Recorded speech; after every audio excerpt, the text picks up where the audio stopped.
Welcome to the Great Detectives of Old Time Radio. From Boise, Idaho, this is your host, Adam Graham. If you have a comment, email it to me, box13@greatdetectives.net. Follow us on Twitter at Radio Detectives, and become one of our friends on Facebook.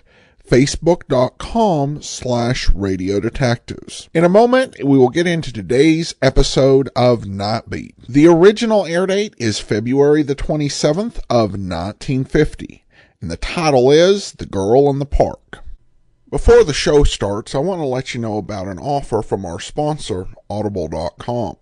Audible is offering our listeners a free audiobook with a 30-day trial membership. Just go to audible.com/try-now to browse through their amazing and ever-expanding collection of audiobooks and audio programs. One book I might recommend you checking out, I'll be recommending this one through the month of November, is One Buried Caesar by Rex Stout. Michael Pritchard does a great job reading all the Nero Wolfe books, and the vast majority of these are available on audible.com. One Buried Caesar is a personal favorite. It features the introduction of Lily Rowan, and it's also a case that takes Wolfe and Archie Goodwin out of the city to solve a perplexing murder in rural New England. And Pritchard just does a fantastic job reading this. Of course, you can choose any book you want. Just go to audible.com/try-now to select your free audiobook and you try out Audible.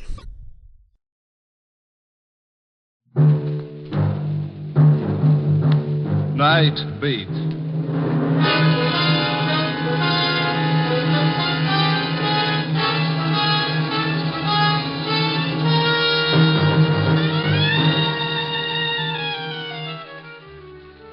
Hi, this is Randy Stone. I cover the night beat for the Chicago Star. Stories start in many different ways. This one started, strangely enough, with the flame of a match, whose feeble glow lit up a lightened face in the darkness. A frightened face twisted by an agonizing fear of death.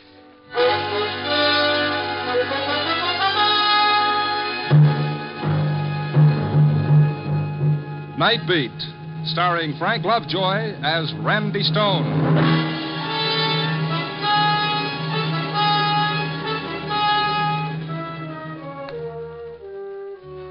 The night is a thief, some poet once wrote, that steals the colors from the day. It's kind of pretty if you like words, but for my dough, they're not exactly true. Because there are colors at night. The burning red of passion, the angry green of jealousy, and the ugly, terrifying black of fear. This was one of those nights when pickings were slim.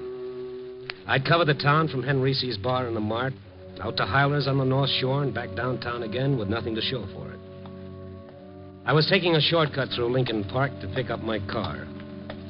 At that time of night, the park was pretty deserted, except for this girl walking up ahead of me. Not a bad silhouette, I might add, against the distant light.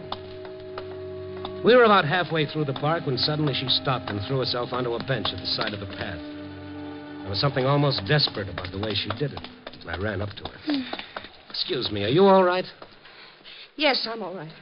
Well, I thought maybe you were sick or something. I told you I'm all right. Will you please let me alone? Oh, now look, lady, it's not what you think. Well, this park at this time of night, it's no place for a girl to sit around by herself. I don't need any help. Just go away. Oh, sure, I'll get lost. I can see you're all right. Only you don't mind if I just sit here and smoke a cigarette before I go. It's a public park. I don't care what you do. Thank you. You care for a cigarette? No. Of course, in order to really enjoy a smoke, you've got to have a match first. I said in order to enjoy a smoke, you've got I heard you. Here. Thank you. Here. Keep the book. No, you better hang on to these. I won't need them. Well, you might need them later tonight. After tonight, I won't need anything. Oh, now, wait a minute. That's no way to talk. The only time you're not going to need anything, sister, is after you're dead. Why did you say that? What? That about being dead. For no reason. Why? Because after tonight, I will be. The girl jumped up and started running. Here was a kid that was afraid. Afraid of death or afraid of life. But then isn't everybody? I turned the matchbook over and looked at the ad on the cover. Penguin Club. A little all-night jump and jive place over on Clark Street. That's one I've been missing lately. On a hunch, I ambled up North Avenue in that general direction, turned up Clark a ways, and there it was.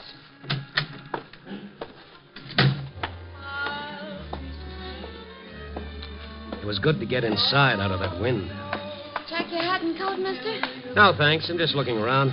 Can I get you a table? It's almost the end of the floor show. Well, anywhere in the back will be all right. Okay. The hat check girl, hostess or whatever she was, walked me through the bar to the edge of the main room. And then I stopped and really did a take. Out in the middle of the dance floor, under a little baby spot, singing in front of a 5-piece band, was Little Miss Desperate from the park. Nice voice, don't you think? Yeah. Who is she? Oh, that's Franny. Fran Fowler. Haven't you been in here before? Not for quite a few months. Of course, she hasn't got much experience yet. From out of town, hmm? Someplace over in Wisconsin. Not bad looking, huh? In everything. Hey, what's wrong with her? Gee, I don't know. I can't. Well, how do you like that? Come on, folks, come on. Let's give the little girl a great big hand. Nothing like a real sad song to wind up a real sad act, especially for a real sad tomato-type tomato. No.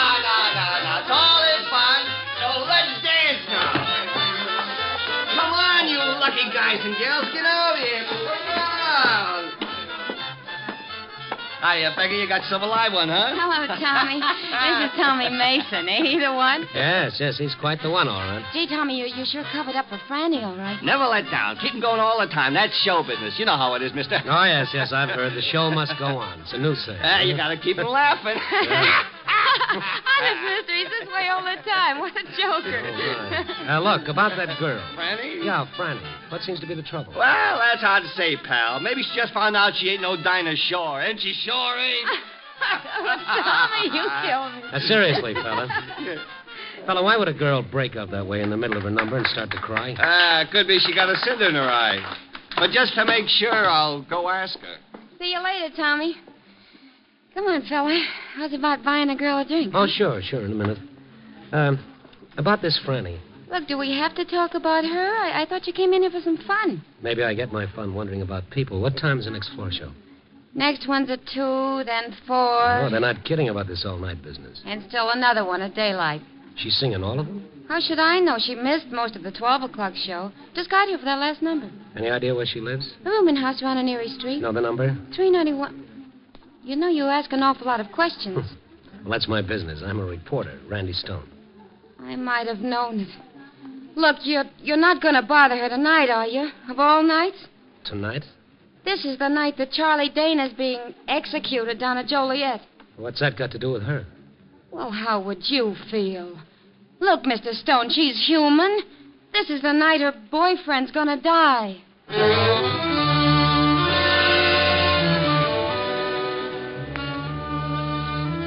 I went up to the front of the bar to a phone booth and called the paper. There was something about this in the back of my mind somewhere, something I ought to remember but couldn't. I had the girl on the board put me through to Gabby in the library. Library? Oh, hello, Gabby. This is Randy. Yeah, Randy? What have you got on the Charlie Dana case? Still a little early, Randy. Execution's not set until 1:30. No, I mean old stuff. Oh, I got the file right here, Randy. Dug it out earlier for background. Good. Anything on a girl named Fran Fowler? Yeah, let's see. Charlie Dana, small-time gambler, killed a guy named Danelli. Oh, yes. I remember that. A gambling beat. Execution originally set for November, but he got a couple of months' stay. Oh, here she is, Fran Fowler. Singer in a nightclub. Was supposed to be his alibi, but the DA blew her up on the witness stand. She admitted she wasn't positive about when she'd been out with the guy. Oh, yeah, that was it. I knew it was something. Anything more? Oh, details, Randy, details. Okay, Gabby, thanks. I'll catch up with you. Oh, Mason. Excuse me, were you waiting to use the phone? No, I was waiting to talk to you. Why, certainly, but this time, no jokes, if you don't mind. I'm expecting a headache. You're not funny, Stone. Who are you talking to? Well, Isn't that kind of my business? Peggy says you're a reporter. Yes, of a sort. You were asking about Fran, where she lived? That's right. You gotta let her alone, see? You printed enough about her. Just a minute, Mason. Those are my lapels that you're hanging on to. Peggy shouldn't have given you Fran's address. I don't want you bothering her. I said let go of my lapels, funny man, or something's liable to explode in your face. Now, you stay out of my way or I'll ruffle that shiny hair. Where you going?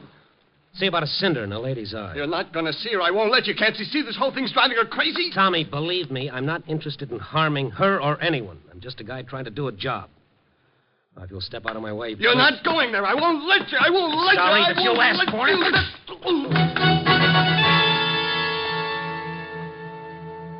My, that's a real nervous fella. Now that he'd made such an issue out of it, going around to see Fran Fowler was a definite must on my schedule. I picked up my car and drove over to Erie Street. 391 wasn't much different from any of the rest of the rooming houses on the block. I got the number of her room from the mailbox and started down the dingy corridor to room 8. I knocked at the door, but there was no answer. I knocked again, and then I smelled gas. Hey, anyone in there? Miss Fowler! Fran! I put my shoulder to the door, and the flimsy lock snapped open. I rushed into the gas-filled room, holding my breath until I could smash open the window and let in some air. And then I saw Fran Fowler, the girl from the park, lying across the bed. And on the table beside her, one of those 2 burner gas stoves with both jets wide open.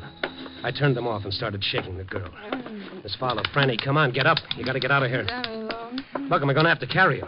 Put me down. You little fool, this room is filled with gas. My purse. Where? On the table. Okay, I've got it. Oh, Fine thing with a gun in it. give that to me. Outside, baby, outside.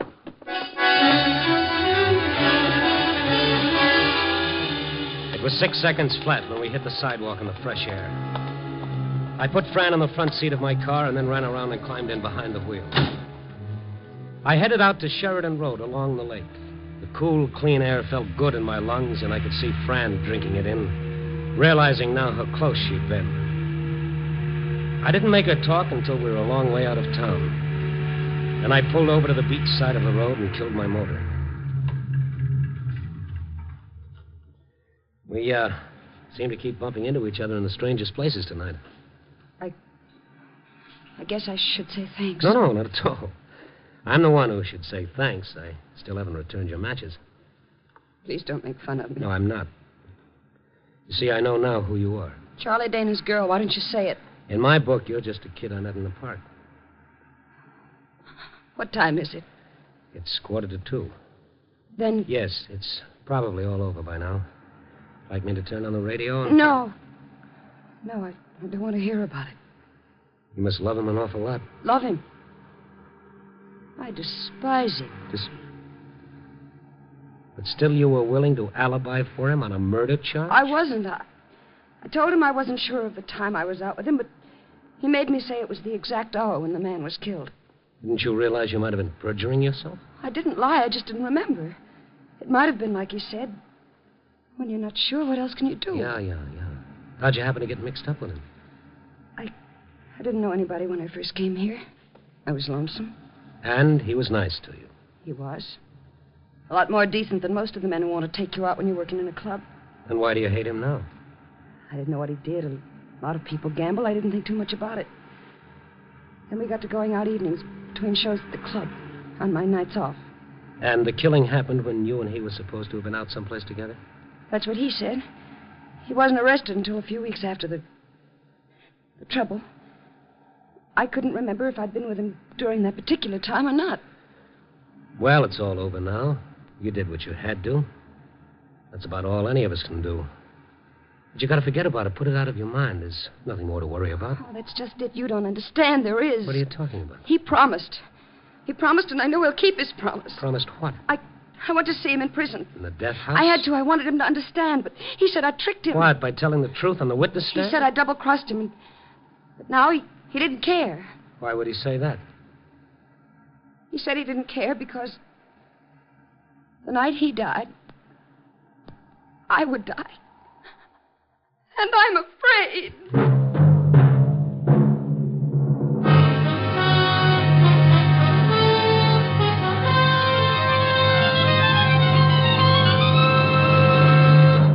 You are are listening to Night Beat, starring Frank Lovejoy as Randy Stone.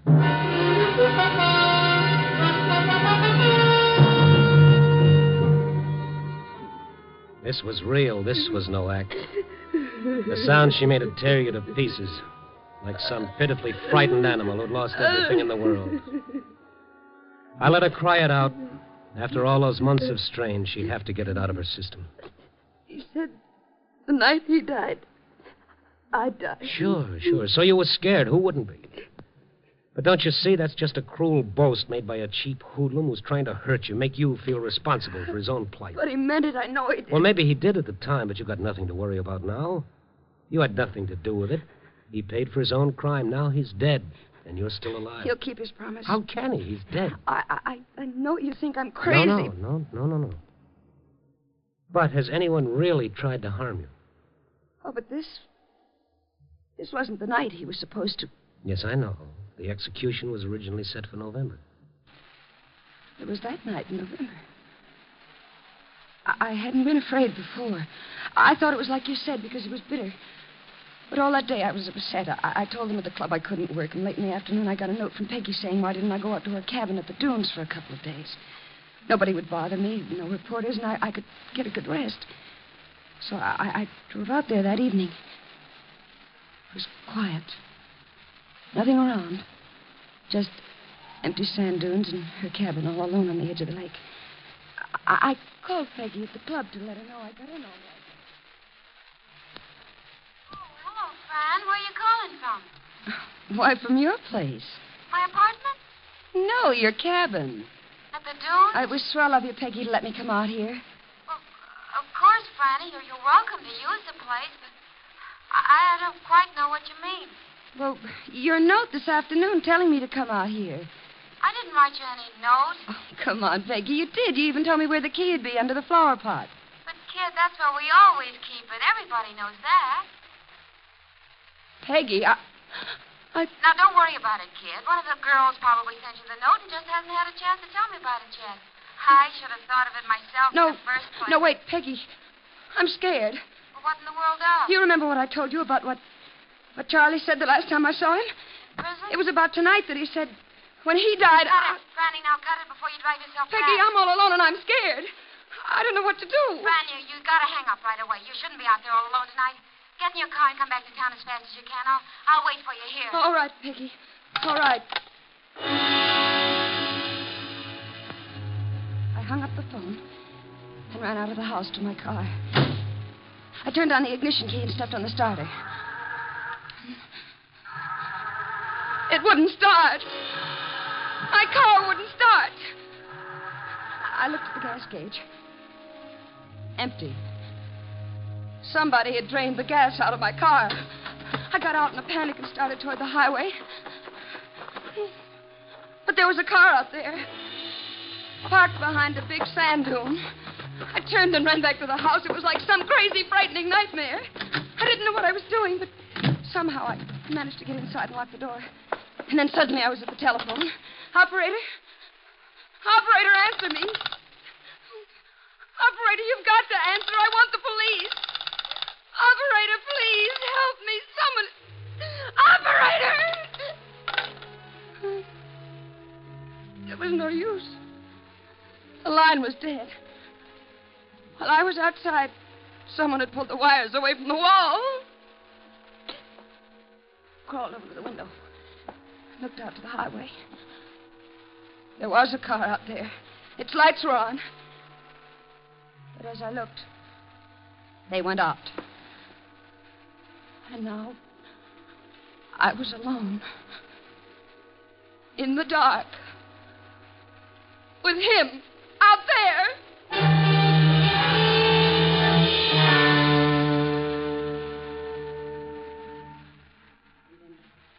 I must have passed out.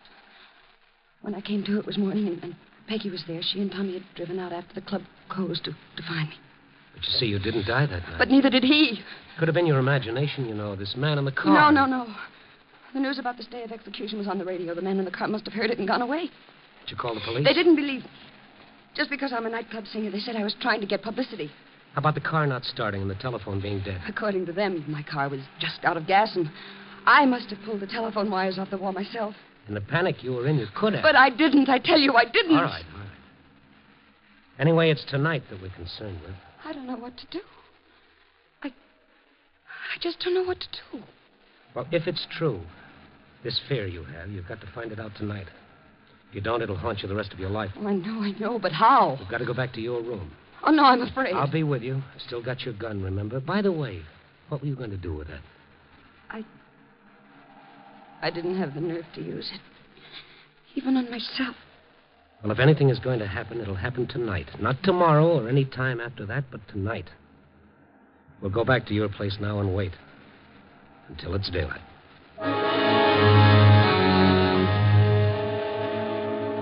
I drove Fran back to the rooming house on Erie Street. There were no lights on anywhere in the building. We tiptoed down the empty corridor to Fran's room, listened at the door a minute, and went in. The door closed all right, but it wouldn't lock. I must have sprung it when I forced the door. We settled down and waited.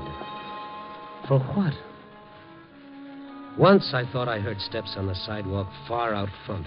It was that still. And then I did hear steps, slowly coming down the hall. There's someone in the hall. Keep it down. He stopped outside the door. Don't move. Who's that knocking at my door? Who's that knocking at my door? Who's that knocking at my place?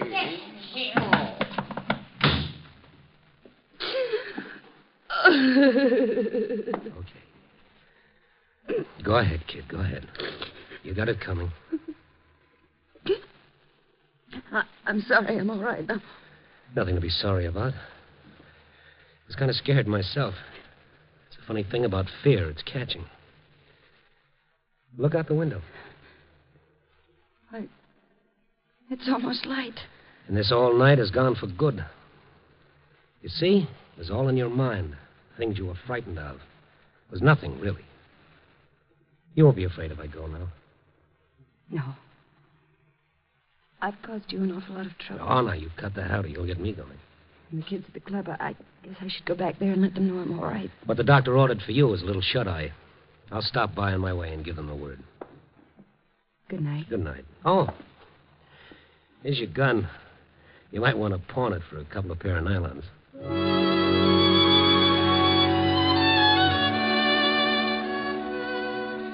Yes, a real nice tomato-type tomato, as the funny man at the club would say. On the way over, I got thinking about him and that girl, Peggy. Come to think of it, that was one point Fran had forgotten to clear up for me, about the note that sent her out to Peggy's cabin at the dunes that night. Yeah, my mind wouldn't let go of that. When I got to the club, it was daylight, and they were folding up the joint, and Peggy was sitting alone at the bar. Well, you got a nerve coming back here after... How's your boyfriend? He's not my boyfriend. It's a figure of speech. Where is he? He just left. Okay, I'll settle for you. If you don't mind, it's a little late for small talk, mister. Okay, I'll give it to you fast. It's about that note you wrote to Fran Fowler last November on the night Charlie Dana was supposed to die. What note? A little late for small talk, remember? I don't know what you're talking about. You don't know anything about a note inviting Fran to stay out at your place at the dunes? I told her. I didn't know who wrote it. Were you telling the truth? Yes, I was. Okay, maybe you were. But you found out later who wrote it, didn't you? No, Now tell me the truth. Or would you rather tell the police? All right. I did find out, but it wasn't like you think. Well, who was it? Tommy Mason. Tommy Mason, the funny man? His idea of a joke, no doubt. A hilarious joke that might have scared a poor kid to death. No, you're wrong. It wasn't a joke. Well, then why? Why did he do it? Because he's in love with her. He made me swear I wouldn't tell her. He wanted to wait until the time when she needed him, and then he'd tell her himself. Until she needed him? How was he going to make her need him? Use a condemned murderer's empty threat to frighten her out of her sanity so she'd need him? Is he crazy? He is where Fran's concerned. Where is he? I don't know. He's been like a maniac all night since you left here. After every show, he's gone over to Fran's place looking for her. He's crazy jealous. Jealous of whom? Of you. He thought she was with you. What if she were? This was the night. This was the night he was sure she would need him, and instead she turned to you. Don't you see? Yes, I do now. Thanks. It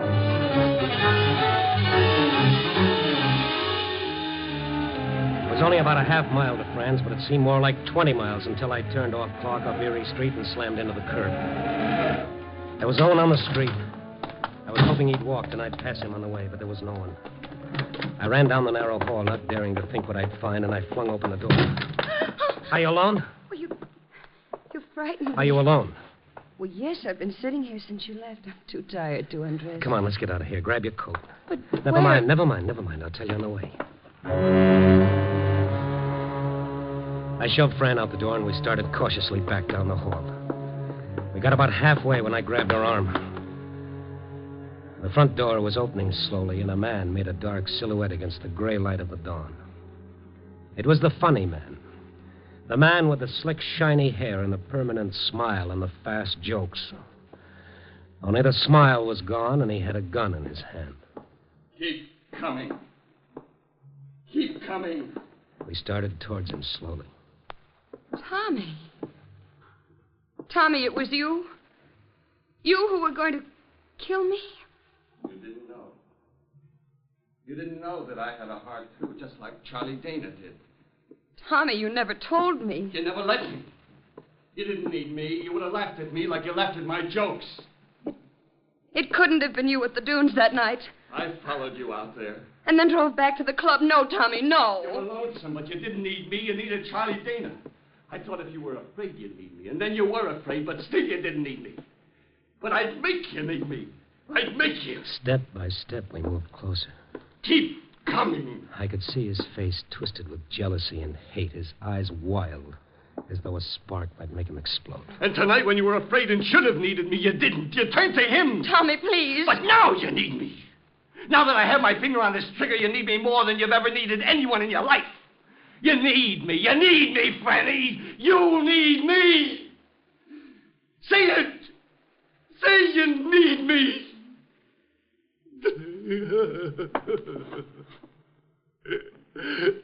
I can't shoot. I can't shoot. He started to shake, and I ran forward and grabbed his gun. Look out! Drop it. It's all right. I've got the gun. I can't. Is he hurt? Not to what he will be. Get up, funny man. No. Don't be too hard on him. He didn't realize. No, I guess maybe he didn't. It's funny, isn't it? You never really know what's going on in some of the best combed heads.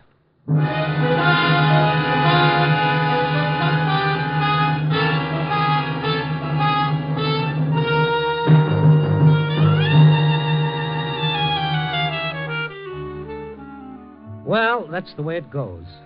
A little later than usual this morning. The day shift has already moved in and let the night crew wander off to their own private little beds. Well, at least I got to see the sun come up. And here I sit, still trying to make it all add up. But no matter how I figure it, the only answer I get is, you never know about people. But bless them, maybe that's why we love them. See that man walking towards you with a smile on his face?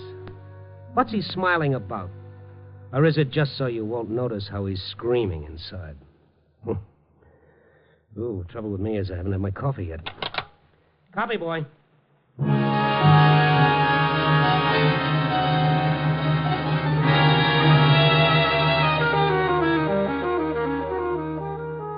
Night Beat, a dramatic series, stars Frank Lovejoy as Randy Stone.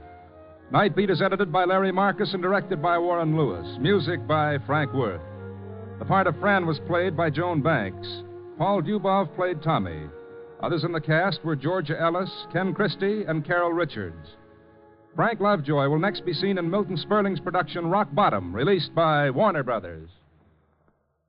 Throughout the week, NBC brings you the best adventure mystery dramas on the air. You'll hear action-packed, fast-moving plots to hold your interest right up to the smashing climax on such thrilling programs as Big Town, Mr. District Attorney, The Big Story, and Dragnet. every week on most of these NBC stations. On Dragnet, you'll hear documented cases from the Los Angeles police files. The Big Story brings you true tales from the front pages of America's newspapers. Mr. District Attorney, the champion of the people, takes you through an exciting episode in the conviction of a criminal. And tomorrow night on Big Town, you'll hear crusading editor Steve Wilson crack down on the forces of evil. For the best high-tension dramas, hear NBC's great mystery and adventure programs.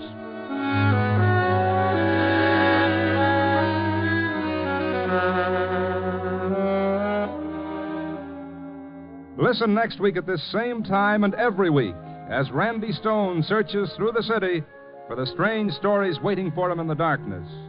The stories that come out of the shadows to find their way into Night Beat.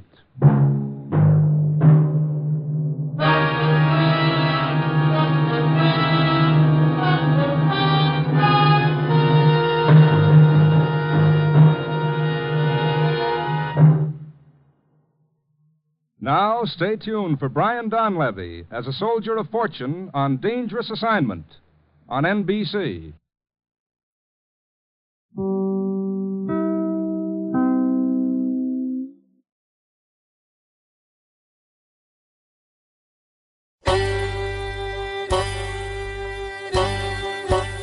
Hi, this is Andrew from OTRWesterns.com. I wanted to invite you to come take a look at our site where we put out podcasts of old-time radio westerns.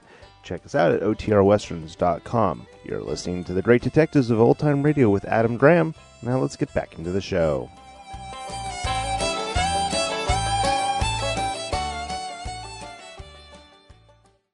Welcome back. A nice episode that managed to work in a few twists, and it felt more like a mystery than last week's show. And I actually was surprised the first time I listened to this and found out the comedian was behind this. It does show the sort of selfishness that some people do end up calling love. I also kind of wonder if the person who wrote the commercials at the end for Dangerous Assignment actually ever listened to the show, because it describes Brian Donlevy's character as a soldier of fortune. I've listened to plenty of Dangerous Assignment, and Steve Mitchell was nothing of the sort. It'll be a few years till we get to Dangerous Assignment, but he was a government agent. A soldier of fortune is a mercenary who will work for anybody who will pay him. Unless soldier of fortune could mean government agent back in 1950. I don't think so, though. At any rate, we do turn now to listener comments and feedback. And we have a comment from George regarding episode 2037, Zero. I'm a Night Beat fan, but I thought this episode had two rather large holes. First, it's hard to believe neither the receptionist nor Stone connected him telling her about never having heard the chimes at midnight and his office at the certain suicide spot. It was apparent to me immediately. Second, it makes no sense that the wife and her friend would be at the office. They had absolutely no reason to go there and could actually have brought suspicion upon themselves by being there. I think both of those points are fair enough, and I guess you could write those off as plot convenience theater. While I do think the early scripts in Night Beat are pretty interesting, it does become a better series as the episodes wear on. Thanks so much for the comment, George, and that will do it for today. Join us back here tomorrow for the Private Files of Rex Saunders. And then next Monday, it's another episode of Night Beat. In the meantime, send your comments to box13 at greatdetectives.net. Follow us on Twitter at Radio Detectives.